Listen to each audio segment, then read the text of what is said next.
Never really know just what you want. With you I don't ever feel calm. I can feel the sweat inside my palm.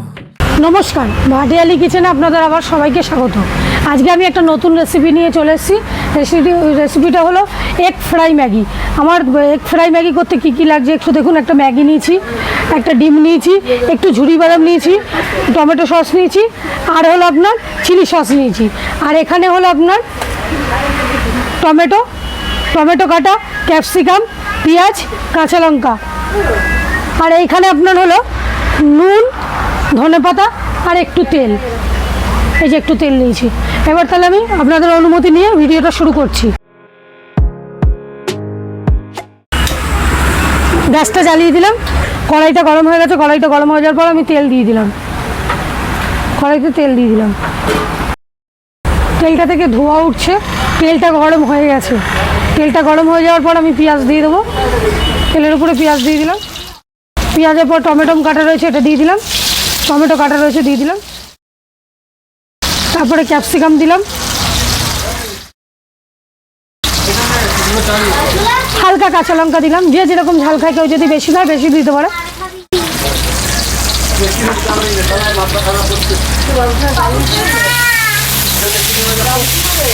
এবার একটু ভালো করে নাড়াচাড়া দিয়ে আমি হালকা একটু নুন দিয়ে দেবো। সামান্য একটু পরিমাণে নুনটা দিয়ে দিলাম এর মধ্যে।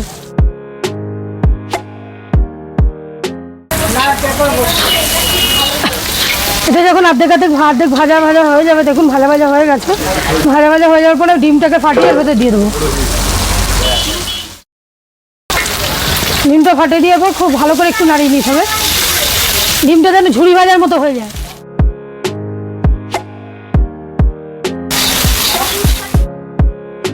ডিমটা এবার ভাজা হয়ে গেছে। ডিমটা ভাজা হয়ে যাওয়ার পর আমি ম্যাগিটা এবার দেবো। এবার ম্যাগিটার মশলাটা রেখে ম্যাগিটা আমি হাত দিয়ে এরকম করে গুঁড়িয়ে নেবো। গুঁড়িয়ে এর মধ্যে দিয়ে দিলাম। ম্যাগিটা দিয়ে এর সাথে ভাজলাম। যেহেতু আমার ম্যাগিটা ফ্রাই ম্যাগি, ওই জন্য ম্যাগিটাকে আমি ভেজে নেবো তার সাথে। ম্যাগিটা পুরো ঝুড়ি ভাজার মতো হয়ে গেল ডিমের সাথে। এবার ম্যাগি ভাজা হয়ে গেলে আমি যে টমেটো সস আছে সেটা দিলাম। টমেটো সস দেওয়ার পরে আমি একটু চিলি সস দিলাম। ভালো করে নেড়ে নিয়ে এবার ম্যাগি মশলাটা ওর সাথে মিক্সড করে দিলাম। এই যে ম্যাগি মশলাটা যেটা আছে সেটা ভালো করে এর সাথে মিক্সড করে হবে, দিয়ে এবার কষিয়ে নেবো একটু ভালো করে। এবার এটা হালকা পরিমাণে, সামান্য পরিমাণে জল দেবেন।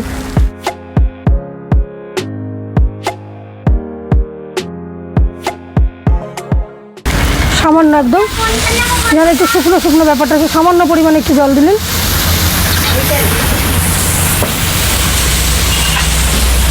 ওই জলটাই শুকিয়ে যাবে।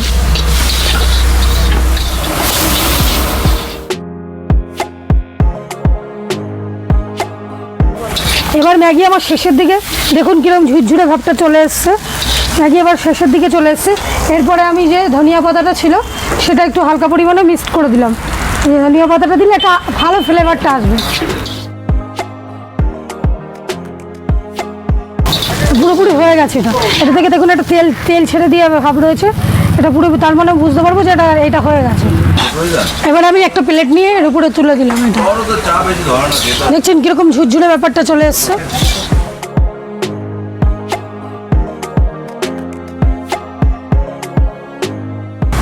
এটা যদি আপনি যদি আমার দোকানে শেখাতে চান, মাত্র 30 টাকা। যে কোনো চাইনিজ খাবারে একটু পেঁয়াজ দিলে বেশ ভালোই লাগে। উপরে একটু পেঁয়াজ দিয়ে দিলাম, একটু পেঁয়াজ, একটু বাদাম আর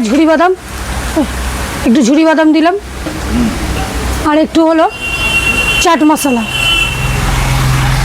হালকা চাট মশলা। আর যে সসটা নিয়েছিলাম সেই সসটা, যে বেঁচে থাকা সসটা ছিল সেটাই একটু উপরে দিয়ে নিলাম। আমার ম্যাগি রেডি।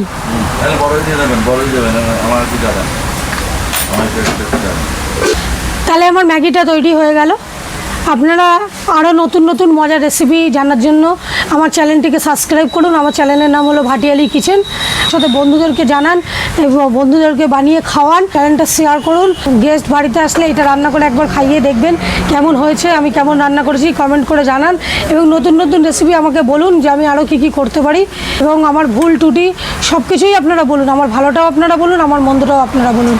আপনারা আমার চ্যানেলটাকে সাবস্ক্রাইব করুন, লাইক করুন অ্যান্ড শেয়ার করুন। আপনারা আমার সাথে থাকুন। এই বলে আমার ভিডিওটা আজকে আমি শেষ করলাম। নমস্কার। So if I play dead, will you regret everything that you did, that you said? I don't think you understand what you do.